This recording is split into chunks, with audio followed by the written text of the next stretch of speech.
Hola, soy Marta Auril Aquino Chapa y les voy a presentar un proyecto experimental titulado Velocidad de la luz y difracción en casa.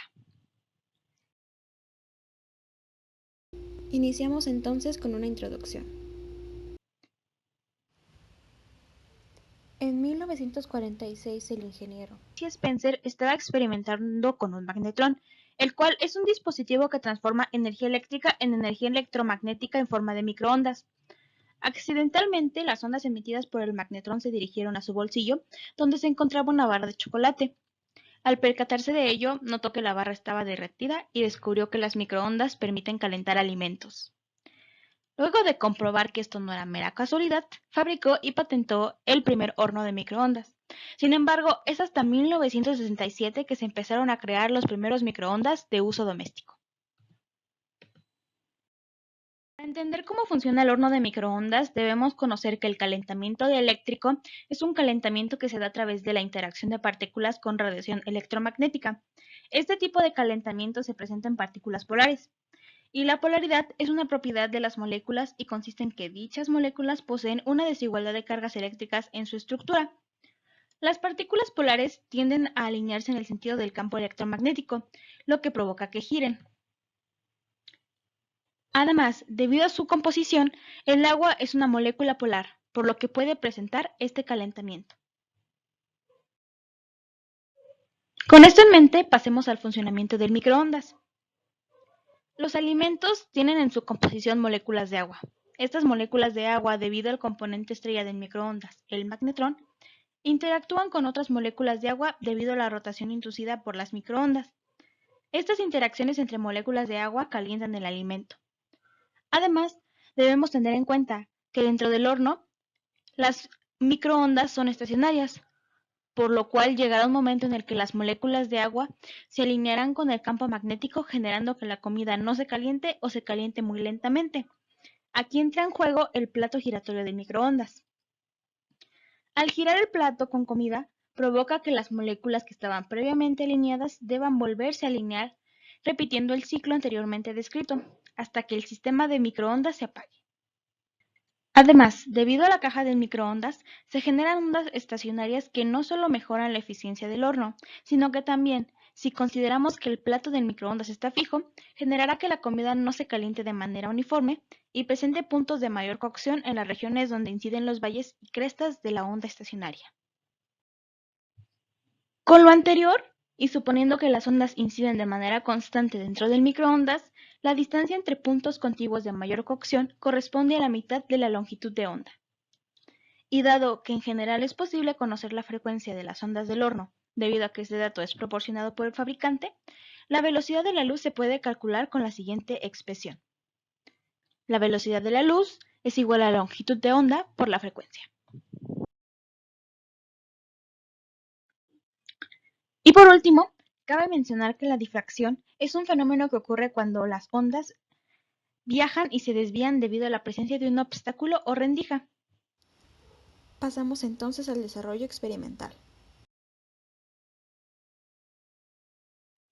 Los materiales que se utilizaron en este experimento fue un horno de microondas, tortillas de harina, tortillas para crepa, queso amarillo, bombones, papel para hornear, una regla y papel celofán.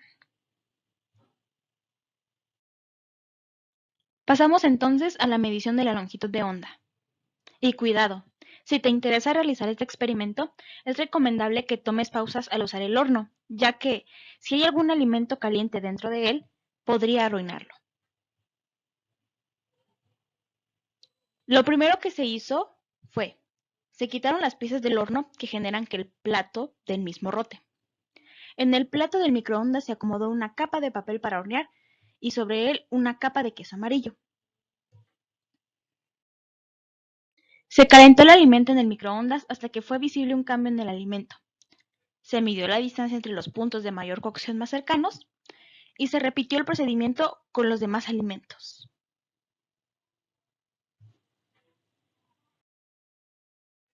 Por otra parte, para la difracción de microondas, ten cuidado.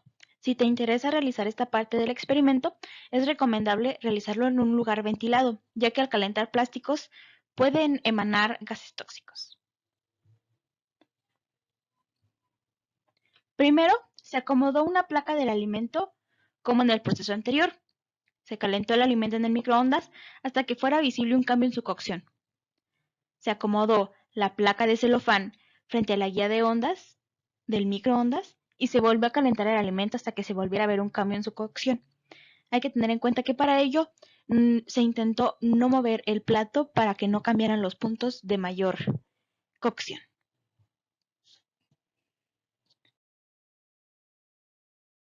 Y ahora pasamos a los resultados y a la discusión. Al utilizar la expresión que se muestra en pantalla, además, utilizando las mediciones de las longitudes de onda sobre dos obtenidas en la primera parte del experimento, y conociendo que la frecuencia del microondas usado era de 2450 MHz, es posible conocer la velocidad de la luz. Debido a que se realizaron varias repeticiones del mismo experimento con un mismo alimento, se promediaron las velocidades de la luz obtenida con un mismo alimento, obteniendo los resultados visibles en la tabla 1. Como se puede apreciar, el alimento con el cual se obtuvo menor error porcentual fue la tortilla de harina, y el que tuvo mayor error porcentual fueron los bombones. Al reflexionar sobre esto tiene sentido, ya que en principio para la medición con los bombones se realizaron menos repeticiones que con las de las tortillas de harina, y además los bombones reaccionaron de manera más aparatosa al ser calentados, ya que estos se expanden conforme se calientan, dificultando que los puntos de mayor cocción sean fijos en el material. Al mismo tiempo, el queso amarillo también permitió obtener una medición más acertada, sin embargo no tanto como la tortilla de harina. Esto se puede deber a que el queso no se expandió o contrajo de manera considerable.